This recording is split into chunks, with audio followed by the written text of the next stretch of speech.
angkon, woseng tur angkon. Bersama dengan saya, seorang dukun ternama Indonesia, Mbah Jiwo. Mbah Jiwo. Pembukaannya dukun-dukun Jawa, dukun-dukun Timur beda. Oh, dukun Timur gimana? Langsung udah jadi. Nggak pakai mantra. Ari Kriting akan akhirnya menjalankan tur itu kan ya? Iya, enggak, spesial aja, satu di tempat Jakarta. aja, di Jakarta aja. Yang sangat dinanti-nanti semua orang. Mungkin sejak dia selesai suci 3 ya? Iya sih, enggak sih, kayaknya setelah eranya Bang Panji sama Ko Ernest keseringan tur. Kok keseringan? Tiap tahun tur, kayaknya orang kayak mereka terus yang tur, harusnya ada yang lain ini, gitu. Baru mulai anak-anak generasi di bawahnya Ko Ernest sama Bang Panji tuh mulai ngobrol-ngobrol, siapa di antara kita yang punya nih tur. Ternyata iya, G akhirnya bikin 3GP. Betul. Nonton nggak lo? Nonton. Saya nonton Sidoarjo. Gua nonton di Jakarta di UNJ. Tapi akhirnya setelah nanti dia akan berjalan. Saya? Ya, hari Ya, ini. spesial show 1 lah. Setelah Judulnya adalah 12 tahun. Ilmu Hitam. Ilmu Hitam. Tanggal berapa? 16 September 2023. Di mana? Di Graha Bakti Budaya, Taman Ismail Marzuki, Jakarta. Apakah sudah buka penjualan tiket? Sudah buka penjualan tiket di loket.com, dapatkan sekarang. Mumpung masih harga promo nih. Graha Bakti Budaya tuh baru aja dipugar ya. Jadi mungkin banyak yang udah dengar nama Graha Bakti Budaya, tapi belum pernah kayak yang sekarang. Bagus Yang ya? sekarang bagus, cakep banget. Itu berapa? 800 ada? Apanya? Kursi. Kapasitasnya 800 lebih, hampir 900. Berarti secara kapasitas masih nggak beda sama Graha Bakti Budaya yang waktu itu. Masih nggak jauh beda. Cuman gedungnya bagus. Interiornya aja yang banyak diganti sama sistem audionya. Betul. Jadi akustiknya katanya salah satu yang terbaik lah. Nah, gua lagi sama Ari di kereta ini gara-gara kami sama-sama dari Surabaya. Betul.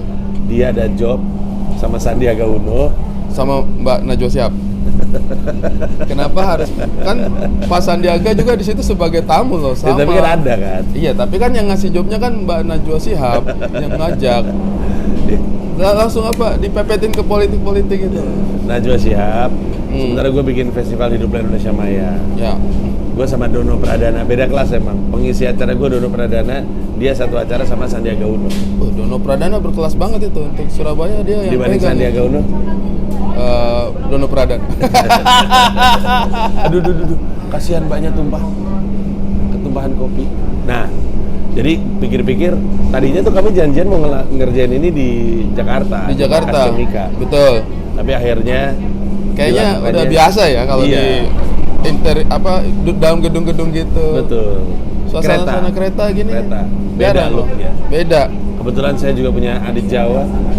Ya. Editor saya yang adalah juara 1 lomba stand up pelajar nasional. Level pelajar nasional. Tidak mudah loh itu. Ngalahin Egy Hau, Geral.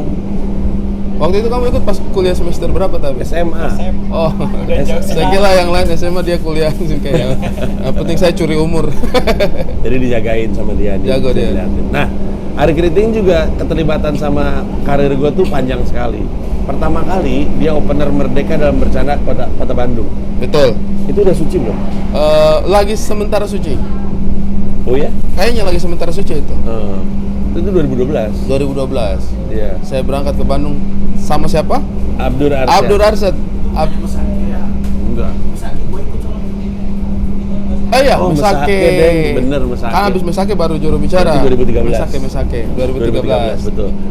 Kalau Merdeka dalam bercanda saya masih nonton ke Surabaya saya waktu itu. Betul. Nonton Boris Bokir kan openernya Abang. Iya, betul. Saya masih nonton.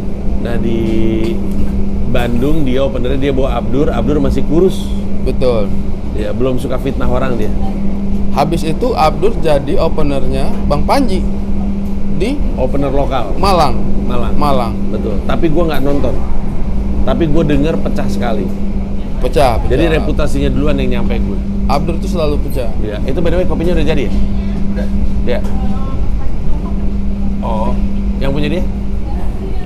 Sama-sama aja Bang. Kalau dukun harus dikasih lebih dulu. Sama-sama aja. Dukun. Dukun. Dukun. Oke, nanti kita akan nyampe ke Dukun. Ya, Dia jadi opener di Bandung. Di Bandung. Itu kalau nggak salah venue-nya apa sih? Sekolah ya atau apa sih? apanya? Venue-nya tuh kayak sekolah gitu loh. Apa gitu, gue lupa deh. Tapi kayak auditorium gitu kok. Iya, iya. Dia Apa maksudnya- RRI? Auditorium RRI Bandung. Iya kali ya. Pokoknya akustiknya bagus kok, bukan yang kayak hall biasa gitu. Karena kita waktu itu sempat cek Sadu 2. Saya ingat itu. Saya ingat. Dan lu saat itu udah udah manajemen RRI ya? Belum. Saya waktu itu masih sama-sama teman-teman stand up Malang. Oh. Dulu kan saya punya manajer itu, kontak personnya tuh Wawan Saktiawan. Wawan Oh. Saktiawan, kontak personnya Ari Kritik. Dulu kan begitu mainnya. Tuker-tukeran aja. Iya. Biar seakan-akan punya manajer gitu. Betul. Itu si Abdul tugasnya apa di situ? Harusnya dia itu adalah seorang roadman. Tapi dia paham nggak peran roadman itu apa? Si anak lama Kera ini? tidak sama sekali. Waktu itu dia datang itu dengan misi Bang Ari butuh ditemenin, kayaknya ada tiket lebihan gitu. Mindset dia itu, oh ini untuk memanfaatkan tiket lebihannya Bang Ari aja. Jadi waktu saya ajak dia ke sana itu sifatnya dia itu adalah turis. Nggak ada tugas. Nggak ada tugas. Kita tiba di Bandung, saya lagi istirahat. Ini baru nyampe, saya tidur sedikit, bangun Mbak. Dia langsung jalan. Abang, saya pamit putar-putar ya. Oh silakan. Dia pamit putar-putar, balik-balik dia sudah pakai itu apa? Udeng. Udah pakai udeng. Luar biasa turis satu ini ya. Terus dia bilang, saya duduk 2 jam depan gedung sate. Itu kayak, ini dia nih gedung sate nih. Ya, roadman yang sangat profesional. Roadman paling profesional, Abdur Arsyad. Jangan-jangan lu nggak bilang kali, lu jadi roadman gua ya, lu nggak bilang kali. Saya bilang, Oh, Abdul, bilang. kok jadi roadman ya? Dia sip. Oke, sip. Tapi kayaknya memang itu bukan pekerjaan yang umum sama kita juga. Iya. Orang waktu itu saya ngerepot kok. Abdul, tasmu aman. Pas masuk check-in, Abdul mana kau punya KTP? Abdul mana kau punya tiket? Saya jadi roadman-nya dia sebenarnya waktu itu ya. Biar dia paham Bandung gitu. Tenang Abdul, kamu nggak akan hilang di Bandung, ada saya. Jadi, Padahal harusnya tugas harusnya dia. tugas dia. Katanya kelak belakangan dia menyadari ya, roadman itu apa. Iya. Jadi waktu itu dia tidak tahu, pokoknya roadman aja dia jalan. Dia kasih tinggal lagi saya punya jaket di pesawat itu. Oh iya? Saya sangat teledor dia itu waktu itu. Pulang kita naik Vespanya dia sampai di sampingnya Brawijaya itu jalan apa namanya itu Watugong. Vespanya dia mati. Saya talent mendorong Vespa roadman jalan. Roadman apaan ini? Setelah dia masuk di industri, dia masuk Kompas TV, dia masuk yang lain sebagainya, terus dia ketemulah itu pekerjaan roadman. Terus dia lihat roadman kerjanya, oh roadman itu mengawal talent biar semuanya lancar gitu. Kayak baru dia sadar, aduh kayaknya dulu waktu saya jadi roadman itu kayaknya saya tidak melakukan tugas saya deh. Ya udah nggak apa-apa lah, namanya juga slow. Iya. Abis itu seperti yang sering terjadi di tour gua yang pernah jadi opener lokal, kalau etos kerjanya impresif, terus solid juga, maksudnya terus-terusan solid ya, artinya masih stand up, masih solid, akhirnya jadi opener world tour. Itu Ya. terjadi pas Juru Bicara. Juru bicara Adalah tour terbesar gua kayaknya, 24 kota, 5 benua. Dia dapat etape terakhir 5 kota 7 kota Amerika tambah 1 Inggris. 5 tambah 1. 5 tambah 1 ya. Kan Kita nyampe Chicago. Kita pertama kali apa? San Francisco kita nyampe. LA dulu. Ya, LA. San Francisco.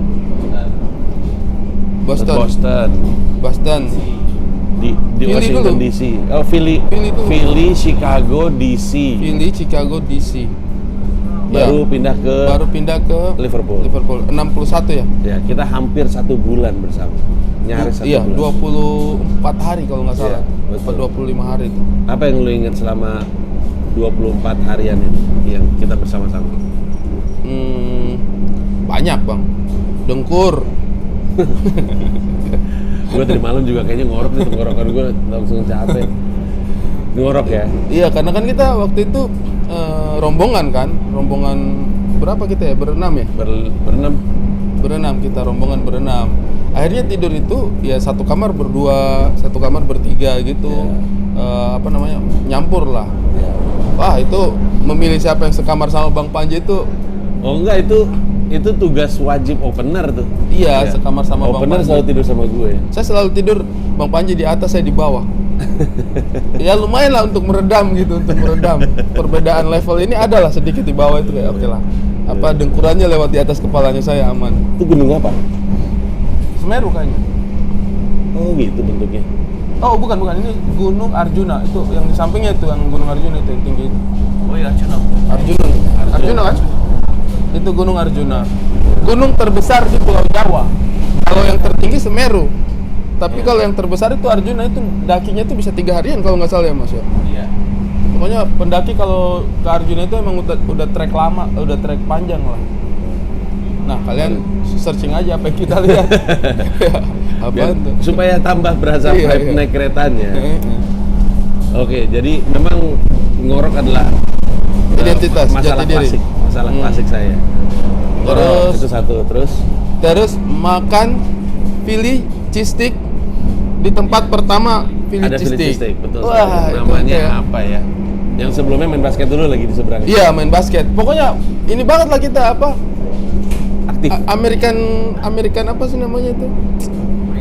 Iya, pokoknya American Dream banget kita tuh main basket di Amerika. Yeah. Kayak wah. Terus kita makan Philly cheesesteak di tempat pertama Philly cheesesteak itu dimakan. Betul. Dan itu juga pertama kali saya makan Philly cheesesteak. Tapi jadi tuh memorinya agak aneh. Yeah. Kan Bang Panji langsung bilang kan, "Ri, lu tahu nggak? Ini adalah tempat pertama kali Philly cheesesteak itu ada." Iya. Terus saya dalam hati kayak, anjir, Philly cheesesteak ini apa nih? Kalau mungkin saya sudah pernah makan Philly cheesesteak barang 3-4 kali kan. Oh, di Jakarta misalnya makan Philly cheesesteak, wah enak juga nih barangnya. Terus dibawa ke tempat pertama kali, pasti kan wow. Tapi karena saya belum pernah makan, jadi kayak oke, apa? Mari kita rasakan. Tapi berarti privilege pertama kali makan Philly cheesesteak di tempat aslinya. Cheesesteak. Banyak pokoknya pengalamannya. Kita makan pizza yang diiris-iris di Chicago. Iya. Ditegur sama my brother karena kita mau pakai kecap ya. Ada yang mau pakai kecap. Betul. Saus. Marah dilarang. dia. No. Tersinggung dia. Iya, apa? Dia tidak boleh kita merusak rasa pizza itu. Ternyata nggak boleh pizza pakai sambal. Wah, dia bilang, oh kalau belum ke Indonesia dia ini semuanya disambalin. Di Indonesia kita itu bisa jual sambal pakai sambal tuh, bisa tuh, harusnya. Sambal, pisang goreng pakai sambal, pizza pakai sambal. Semua jadi sambal. Makan semua. ayam pakai sambal. Pakai sambal, ikan, semua sambal. Semuanya sambal. Wah. Tapi pizzanya juga spesial karena itu namanya Chicago. Namanya kalau nggak salah Chicago Pizza yang toppingnya itu tidak di atas. Kalau pizza kan di atas kan. Ini di dalam. Di dalam. Jadi pas digigit itu baru kita. Wah, respect sekali. Makanya dia jaga banget. Orang dia yang motong kok. Iya, dia yang motongnya. Betul. Dia potong tuh Bismillahirrahmanirrahim gitu. Iya. Pakai bismillah. Iya, pakai bismillah. Respect, makanya halal. Terus sholat. Nah, udah jadi beat, nggak apa-apa. Udah jadi beat. Sholat di sinagog. Betul. Itu beat Momoy Demunoy. Dan- Kalau lu ingat, gue pernah bahas soal Jumatan di sinagog. Nah ini Iya. ikut dia. Saksi matanya. Lu ikut nggak sih? Ikut tapi di luar. Karena ternyata memang itu yang bikin saya paham. Di Indonesia ini izin rumah peribadatan itu ya pokoknya kalau mayoritas izinnya langsung keluar aja gitu. Nah, kalau di tempat-tempat tertentu, apalagi kayak Amerika mungkin yang ibaratnya pembangunannya itu udah rapat ya. Memang izin kawasan fasilitas peribadatan itu ada standarnya. Dan kalau tidak memenuhi standar memang akan sulit, apalagi peruntukannya untuk peribadatan gitu. Betul. Dan kayaknya orang di sana jauh lebih tertib dari kita. Sehingga umat-umat yang tidak memang punya cukup prasyarat memenuhi syarat untuk mengajukan kualifikasi bisa punya rumah peribadatan itu Tidak diberikan izin. Iya. Namun akhirnya rumah-rumah peribadatan yang sudah punya izin memberikan ruang kepada mereka, ya udah beribadatnya di sini aja karena mungkin memang peribadatan tidak bisa sembarang tempat gitu. Iya. Salah satunya adalah masyarakat atau komunitas Yahudi Memberikan ruang untuk masyarakat Muslim untuk beribadah. Dan bener kan, di tembok-temboknya itu kayak ayat-ayat Yahudi itu ditutup sarung kan. Ya, ditutup sarung kotak-kotak, Iya. lucu, kayak sarung atlas, gajah duduk gitu, ditutup, lucu bener ya. Terus kita pergi juga sholat di masjidnya di masjid mana yang kita sholat itu ya? Philadelphia yang sholat Idul Philadelphia, Adha. ya. Yang pokoknya kita sholat rame-rame. Jumatan. Ada juga kita Jumatan. Oh iya, lagi. itu di Chicago tuh. Kalau di Philly itu kita Idul Adha. Idul Adha ya. Idul Adha di rumah warga. Di rumah warga. Kalau yang kita sholat Jumat itu di mana tadi? Di Chicago. Yang di depannya ada kayak bouncernya gitu, kayak keamanannya. Dan kita iya benar, ada keamanannya ketat banget. Dan kita jadi tahu bahwa di sana itu orang sholat ya dengan pakaian yang mereka pakai, termasuk perempuan-perempuan. Iya. Makanya ternyata kebiasaan, mungkin itu kebiasaan Melayu kali ya, yang punya pakaian khusus untuk dipakai sholat. Kayak kita punya sarung untuk sholat, punya apa namanya mukena gitu-gitu, kayaknya itu kebiasaan yang di Melayu. Karena kayaknya Islam yang di sana itu datang gitu kayak orang dari kantor terus masuk aja gitu, jilbabnya segini. Emang kalau di Arab? Gue nggak pernah soalnya. Nah kalau di Arab kayaknya karena memang pakaian sehari-harinya pakaian sholat kali. Oh iya benar juga. Ya, kan? Kayaknya mereka sehari-hari tuh gamis. Emang udah. Justru kita heran kayak, mereka setiap saat nih pakai pakaian sholat gitu. Tapi udah. Di Indonesia itu yang agak aneh karena kita punya pakaian harian. Tapi ketika sholat kita sering kali, apalagi Jumatan ya, ganti baju yang khusus kita pakai sholat Jumat gitu. Betul. Nah di sana orang kayaknya nggak punya kebiasaan itu. Iya. Nah lu sebenarnya sih itu menyenangkan sekali ya. Gua bahkan sama Ari punya salaman. Gimana tuh salaman itu? Begini ya? Gitu ya? Iya. Yep. Lupa gue. Ya pokoknya begitu. Ada gininya. Ada begininya. Benar ada depnya. Setiap, ada depnya. Iya, setiap kali mau manggung tuh selalu kayak gitu. Bayangin 6 kali manggung dalam 24-an hari, pindah ke 6 apa 7 kota. Capek banget, tapi belakangan gue baru tahu bahwa ternyata Ari melakukan itu dalam perjalanan jiwanya sedang galau. Betul. Cinta. Cinta dan air mata. Jadi sebenarnya waktu itu saya itu memang perasaannya lagi gelisah, lagi kayak krisis lah sebenarnya, lagi agak krisis banget. Kayak anjing hidup ngapain begini-begini amat ya. Oh, quarter life crisis gitu kali. Mungkin. Salah satunya yang bikin kayak sedih banget itu adalah waktu kita sulit, kehidupannya kita sulit, kita itu fokus untuk berjuang. Kayak saya harus meraih ini nih, saya harus berjuang nih, saya harus fight nih. Tapi ketika kehidupan itu membaik, waktu itu kan sebelum tur sama Bang Panji itu kan kehidupan saya cukup membaik gitu. Saya main film, saya segala macam lah, pokoknya menyenangkan sekali kehidupan sebenarnya. Tetapi justru membuka ruang di dalam jiwanya saya bahwa semua hal yang saya capai, semua kebahagiaan ini buat apa gitu.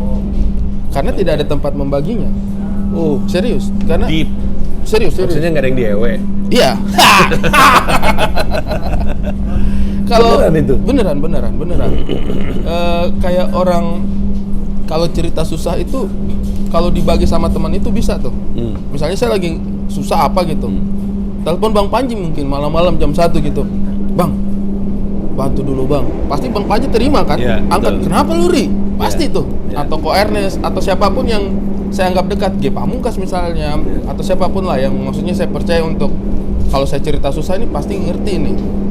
Kenapa nggak nyebut Patrick Effendi, nggak deket lu? Dekat juga, Bang Patrick Effendi. Terus? Pasti orang kalau cerita susah itu kita cenderung gampang percayakan sama orang. Tapi coba kalau cerita senang. Bener. Ngapain nelpon orang cerita senang? Betul. Habis pecah stand up komedi, pecah jam 11 malam gitu pulang di hotel, telepon Bang Panji, kenapa lu Ri? Saya pecah tadi. Anjing lu. Ya kan bener, pasti. Bener, masuk akal. Cerita kita bahagia. Cuman bisa cerita bahagia sama orang yang juga bahagia ngeliat kita bahagia. Itu pasti orang yang sayang kita. Iya. Itu tapi yang gua sayang lu Ri. Iya. Tapi tidak mungkin saya telepon, Bang saya pecah Bang. Bang, sudah cair ini duit saya ini Bang. Kita ngapain ya? Gitu kan. Bang Panji pasti aneh banget. Aneh banget lu Ri, ngapain lu? Nah, rasa kesepian itu ternyata cukup lama menumpuk dalam jiwanya saya. Saya tuh pernah satu momen kaget banget sama dirinya saya sendiri. Habis show, perform, duduk di kamar sendirian kayak happy banget, masuk di dalam kamar tuh tiba-tiba nangis. Nangis tanpa ada sebabnya gitu, terus kayak anjing saya kenapa ya? Ternyata saya kayaknya kesepian. Jadi semua hal-hal baik yang terjadi dalam hidupnya saya itu saya tidak bisa bagikan sama siapapun gitu. Jadi kayak kenapa kalau gitu lu menolak cinta yang gua tawarkan? Ini bukan ngomongin gua ya. Selama kami di Amerika, Gua, Pio, Zendra, Sibuk jodohin aja ke dia. nawarin cewek mulu. Kenapa nggak mau lu? Mana ada yang lu taksir kan? Tidak juga bang. Itu abang paksa jodohkan. Siapa namanya dulu pacarnya Yafi yang cantik juga? Pacarnya Yafi. Dwi Mamba. Dwi Mimba. Dwi.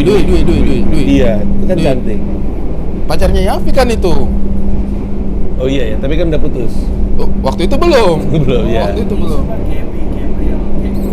Iya. Iya betul. iya. Anak Banyuwangi, anak Surabaya apa anak Banyuwangi itu? Yang di Chicago ya. Iya. Di Chicago, tuh. Iya, Iya. teman kita traveling. Mereka Kenapa? jodoh-jodohkan. Iya. Mereka jodoh-jodohkan. Kenapa nggak mau? Tidak, bukan tidak mau. Ya, masa waktu sesingkat itu langsung Ya kan nggak tidak apa-apa, mungkin jadi lah. kayak long distance relationship sama kekasih di Chicago. Terlalu jauh bos. Kalau dia di Malang saya masih bisa naik kereta temui. Kalau di Amerika kayaknya makin menambah kehampaan ya. Berarti bener ya, gua Oh. tuh sering banget ada usaha untuk membuat lu bahagia secara hati dan jiwa. Betul, betul. Gua adalah bibir pertama yang Tidak usah lu ke cium. situ, tidak usah ke situ. Kita konfirmasi karena sering muncul mulu soalnya. Itu saya lagi sakit ya, Di teman-teman. YouTube-nya Luna Maya ada, di YouTube-nya Pras Teguh ada. Kita harus konfirmasi. Itu saya lagi sakit teman-teman. Tapi betul kan? Ya. Bibir pertama Tapi yang itu- mencium bibir Ari adalah bibirku. Tapi itu tanpa concernnya saya ya. Saya bangun tiba-tiba sudah ada dia. Gua lurusin. Lah, biasa di kereta. Diinformasiin jangan berisik katanya.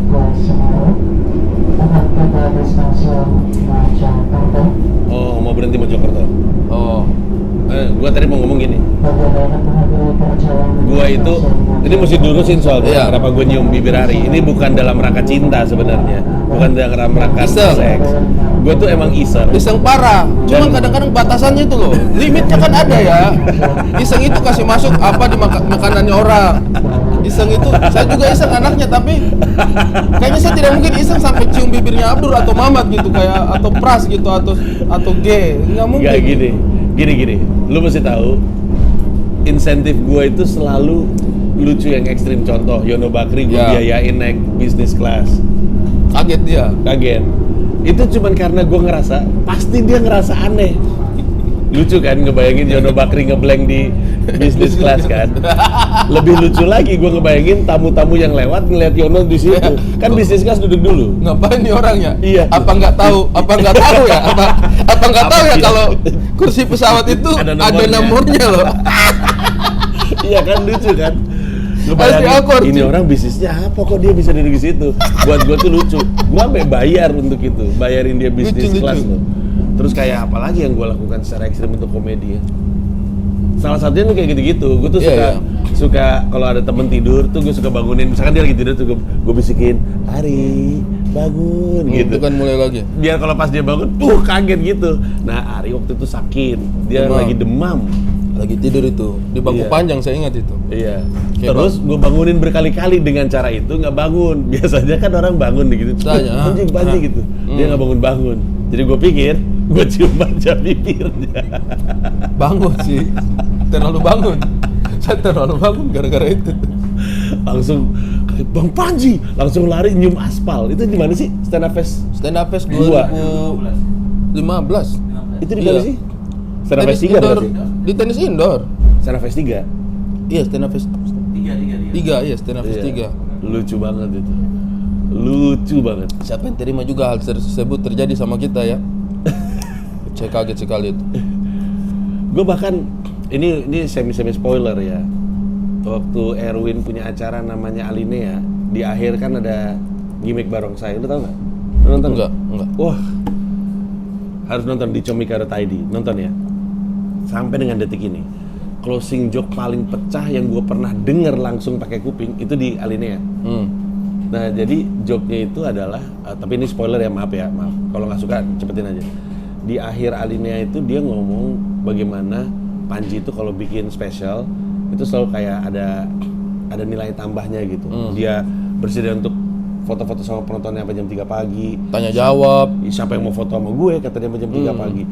Terus udah gitu dia bilang, lagian kan bisa aja juga nih gue tiba-tiba ada barongsai. Terus udah gitu Tapi ya apa gue lupa joknya apa. Pokoknya dia setupnya begitulah. Iya. Terus keluar beneran barongsai. Terus barongsai dangdung gitu. Terus udah gitu dia bilang, "Nih, gue cuma bisa gimmick gini doang. Mentok-mentok." Gue lupa setupnya gimana. Tapi pokoknya intinya di ujungnya itu gue buka, barongsainya itu gue. Terus pecah semuanya. Terus gue keluar panggung sambil misu-misu.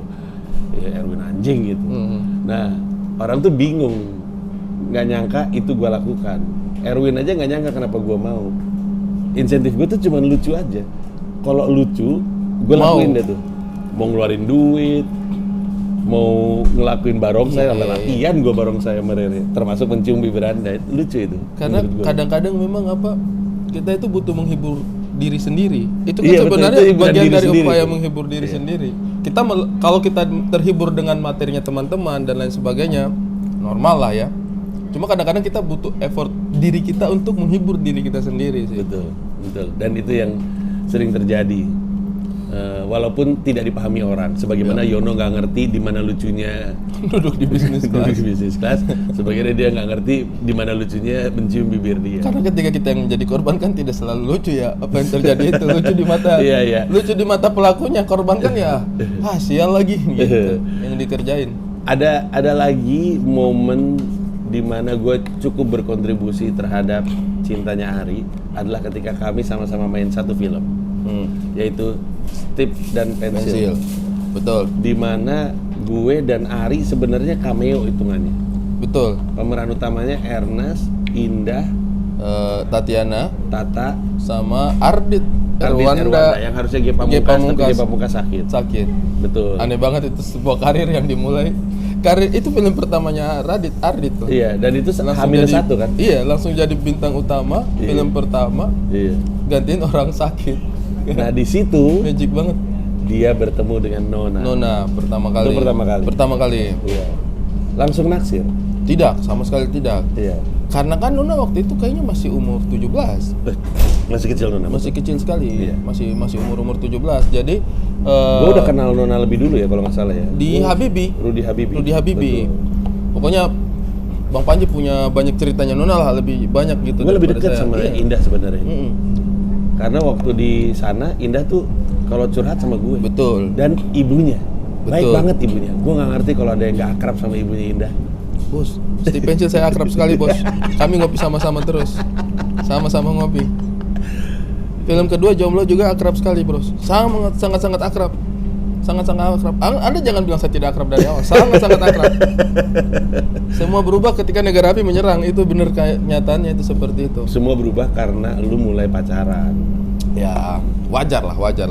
Iya. Setelah saya pikir-pikir tadinya kan mamanya mikirnya dia temen doang. Iya. Mungkin mamanya juga sama bencinya sama gue kalau tiba-tiba gue macarin Indah.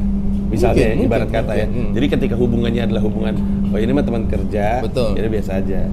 Tapi ketika berkembang, ya wajar sekali. Kalau saya pikir-pikir juga kayaknya saya bisa memusuhi orang loh. Kalau misalnya tiba-tiba belum tentu saya bisa mengelola perasaan-perasaan seperti itu kan karena kan beda ketika kita ketemu orang sebagai teman dengan ketika kita harus menerima fakta dia akan jadi keluarga baru kita nih. Gak usah keluarga baru kita deh, orang yang seumur hidup kita yang sayang dan kita yang rawat ada yang mau masuk. Itu yang terjadi dengan gue dan bapaknya Mila. Jadi bapaknya Mila tuh susah untuk melepas Mila, anak putri pertama kan soalnya kan. Jadi konflik menuju pernikahan yang terjadi antara gue dan Mila itu bukan gue dan Milanya, tapi keluarga sekitarnya. Gue tuh ngerti, gue aja sampai sekarang kadang-kadang mikir, ini kalau misalnya ada orang mau ngambil Syira dari gue nih gimana gitu. Jadi mungkin itu juga ya. Iya, itu sangat-sangat dipahami sih, dipahami. Di luar bahwa mungkin ibunya Indah, tante lebih berharap dia sama orang-orang yang bernama Giovanni Aurelio gitu-gitu kan. Iya. Bisa. Kan namanya cowok-cowok ganteng kan namanya gitu kan. Iya, mungkin berharap ya namanya juga Alessandro di Baggio. Iya, gitu-gitu lah pokoknya. Iya. Itu tidak terjadi. Dan konflik ini akhirnya rame sekali. Orang-orang pada mulai membicarakan, rame lah. Habis itu masuk tuh ke periode fitnah-fitnahan tuh. Fitnah ilmu hitam, fitnah Mamat jualan senjata. Abdul fitnahnya apa ya? Penjara ya? Banyak. Abdur difitnah apa? penjara, Ya. terus KDRT, poligami. Menurutku fitnah yang paling susah dia handle itu pasti adalah poligami. Iya, karena Karena gara-gara fitnah itu dia jadi tidak bisa melakukan. sebenarnya Kita kan tidak tahu isi pikiran dia. Iya, dan Kita nggak sebenarnya tahu. kan sama agama diizinkan asal adil. Iya, dan dia kan cukup paham agama kan. Betul. Sangat paham agama. Tapi saya yakin sih dia tidak akan poligami. Cuman itu kan masih ada kemungkinan sepersekian persen lah. Tertutup murni itu gara-gara Tertutup fitnah. murni gara-gara fitnah itu. Karena ketika itu terjadi, kami sangat bahagia itu kan terjadi. Sama seperti Mamat mungkin terpikir pengen jualan senjata. Kita nggak tahu. Tertutuplah demi tidak mengamini gosip tersebut atau fitnah tersebut. Betul. Tapi Abdur sebenarnya dia tidak terlalu pusing dengan semua fitnah itu. Poligami, KDRT, apa segala macam itu. Dia tidak pusing. Yang dia paling emosi sama Mamat itu Abdur difitnah korupsi dana ACT. Dia marah sekali. Mamat, jaga kau punya mulut ya. Mamat bilang, Abdur kan dia baru renov rumah kan. Iya. Rumahnya 1 Iya. tingkat dikasih jadi 2 apa Iya. 3 tingkat Iya. gitu. Iya. Mamat bilang, Abdur bikin rumah itu dari dana umat, dari dana ACT. Dia marah sekali. Karena kan memang ada kasus itu kan, Iya. yang melibatkan beberapa petinggi ACT. Dan Iya. dia kan memang punya beberapa program. Dia kalau nggak salah, iya benar. Dia itu salah satu yang sangat rajin bikin Bantu. sekolah, bikin Iya. perpustakaan. Iya, iya. Dia bangun berapa sekolah tuh dari pokoknya dia stand up, dana yang terkumpul ke ACT bikin sekolah. Ya. Dia kolaborasi dengan beberapa orang. Jadi dia memang sangat aktif di ACT. Jadi ketika Mamat lempar itu, dia sakit hati sekali karena dia takut dia takut ketika itu dihubung-hubungkan bisa jadi ada gitu dasarnya. Iya. Kalau KDRT kan tidak Agak pernah dekat ya, terlalu dekat. Iya, Fitnahnya terlalu dekat. terlalu dekat. KDRT poligami kan ya nggak ada faktanya gitu. Punya ladang ganja nggak ada faktanya. Tapi ketika ACT itu memang bisa dirunut gitu kayak, oke, kamu bantu ini kan, dapat dana ini kan. Kenapa sekolahnya cuma segini? Kenapa tiba-tiba kamu bangun rumah sebesar itu? Kamu udah kerja di industri ini lama nggak pernah tuh kepikiran bikin rumah? Kenapa tiba-tiba setelah masuk ACT kok bisa jadi rumah? Kecipratan kamu ya dari yang lain. Kayaknya itu makanya itu yang bikin dia marah sekali gitu sama Mama tuh. Kok jaga Tapi mulut saya dong?" bisa konfirmasi itu bukan dana ACT. Tidak, Karena tidak. pasca itu Abdur juga ngobrolnya sama gue soal itu. Hmm. Tapi kalau lu sendiri dengan Yalah. ilmu hitam itu dasarnya itu dari ibunya kan? Ibunya yang pertama kali nyebar. Iya. Dan benar kan emang? Enggak lah, gimana benar. Jadi Mamat itu fitnah Abdur fitnah Mamat. Saya itu tidak pernah difitnah sama mereka dua. Iya. Karena tugas itu sudah ada yang ambil alih. Ya itu. Jadi itulah. Jadi ya udahlah. Ini omongan ini persis barusan. Itu kan keluar waktu di Stand Up Fest ya. Stand Up Fest itu ada perbedaan yang cukup signifikan antara lu dan Boris. Dua-duanya pengen Bicara benar apa yang mereka komika-komika ini ingin katakan di tengah-tengah kasus yang melanda Iya. pernikahan masing-masing. Elephant in the room-nya lu bahas kalau lu. Boris memilih untuk tidak sama sekali. Yang mana ya sah-sah juga aja dan bagus juga kan, pecah-pecah juga. Tapi lu emang sudah mengamini itu dari lama untuk dijadiin komedi, atau baru ketika lu pikir kayaknya sekarang nih waktunya gue untuk bahas di special? Sebenarnya saya sudah cukup lama mengamini ini sebagai komedi karena memang banyak banyak hal absurdnya gitu yang emang bisa ditwist. Cuma memang kemarin kan ada pandemi. Itu saya sudah kayaknya bahas materi yang kemarin saya sampaikan di stand up fest itu kayaknya saya sudah pernah tes di Comika berapa kali ya? Dari 2000 open mic di Comika itu dari 2022 kemarin juga sudah saya pakai gitu. Jadi memang keresahannya sudah lama, cuman keresahannya sudah lama ya, sudah pastilah dari sejak pasti. itu muncul dong. Iya betul. Iya. Cuman baru udah bisa dikomediin sebenarnya tahun lalu. Tahun lalu saya mulai bisa komedikan itu. Tapi kenapa harus nunggu momentum ini untuk bikin special? Atau sebenarnya sebelum ada masalah ini juga lu udah kepikir sih mau bikin special? Sudah. Omongannya kan udah dari lama kan Sudah. special. 2018 itu kalau nggak salah saya itu sudah susun tim, sudah hubungi komunitas untuk bikin tour. Namanya itu Stigma. Dulu saya pertama bikin tour apa ya namanya, Stigma. Karena itu yang paling sering melekat sama kita kan. Iya. Saya itu sudah sempat kirim apa teman-teman itu udah kayak Malang, Surabaya, Makassar itu udah stigma pokoknya mampir sini ya, siap dong, siap. Saya sudah mulai ngeset materinya gitu. Tapi akhirnya nggak jadi karena pokoknya karena kesibukan yang lain lah, karena pokoknya nggak nutut waktunya gitu. Akhirnya kayak ya udahlah, ntar dulu aja, tunda lagi gitu. Ketika akhirnya jalan, apa lu orang pertama yang lu kasih tahu siapa? Ernest? Ini Iya. sebenarnya saya sudah bilang ini dari tahun lalu Ke Ernest. sama Ko Ernest sama Bang Dipa. Dari tahun lalu sebelum Tawada Sawarsanya Hakop tuh saya sudah bilang, Oh. Bang, saya mau spesial. Oke, tapi kita lagi mau ada, karena kan 10 tahun Hakor kan. Iya. Kita mau ada event Tawada Sawarsa. Sorry Ari, tahun ini Tawada Sawarsa dulu. Oke, nggak apa-apa. Nah, terus akhirnya kita konsentrasi di Tawada Sawarsa gitu kan. Tahun lalu. Nah, setelah itu saya bilang sama Bang Dipa tuh, Bang, kayaknya saya nggak bisa deh. Kayaknya saya harus spesialnya tahun ini deh. Nggak boleh skip lagi nih. Sebenarnya kita ada banyak agenda kan di tahun ini. Makanya ini sebenarnya agak mepet-mepet juga, agak persiapannya agak terburu-buru gitu. Terus kata Bang Dipa, ya udah, kalau memang kamu nggak bisa nyebrang tahun depan, akhir tahun kan saya ada pekerjaan juga. Akhirnya harus mentok paling mentok itu nggak bisa lewat dari September karena Oktober itu udah masuk pekerjaan yang lain. Ya udah, akhirnya saya gas lah September ini. Sebenarnya dari tahun lalu rencananya mau bikin spesial itu. Lu tuh udah kelar full set, udah tahu setnya durasinya berapa, udah ada bayangan? Sudah, kalau saya sih sebenarnya memang kayaknya tidak menargetkan untuk bisa sampai 2 jam setengah 3 jam kayak Nggak masuk akal, tolol tuh komika tolol. Komika tolol 2 orang. Cuma 2 orang yang melakukan itu, Panji Pragiwaksono sama Soleh Solihun. Tolol. Padahal gua tahu loh. Ini maaf ya, Soleh. Padahal gua tahu loh lelahnya nonton stand up kepanjangan. Tahu? Karena Bang Panji nonton Soleh, tidur. habis itu Soleh nonton Bang Panji, tidur juga kayak lama Iya, betul. Iya. Jadi sebenarnya kita berdua tuh sama Melakukan kesalahan yang Gue sama. tuh nonton Soleh tuh sampai mata gue tuh kayak Solehnya tuh kabur gitu, wep hilang. Padahal Soleh lucu banget. Jadi bukan Soleh nggak lucu, Soleh lucu banget. Cuma umur Cuman juga. 3 jam. Itu juga. Soleh kan 3 jam. Iya, kan? 3 jam. 3 Bang jam. Panji juga kan 3 jam. Nggak ada. 2 jam 20 ya?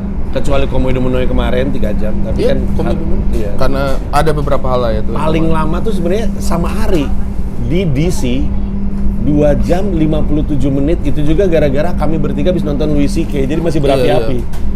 Nah itu, dia Nonton tadi di situ. Bang Panji bilang enggak sampai 3 jam. Tapi 2 jam 57. Cuman 3 menit dari 3 jam, tapi dia bantah gitu kan. Enggak 3 jam. Tapi kan nggak 3 jam. Iya, tapi bagaimana perasaannya orang kalau mengetahui yang terlamanya itu 2 jam 57. Bener nggak 3 jam, tapi itu cuma kurang 3 Habis menit. itu diprotes lagi sama yang nonton kurang lama.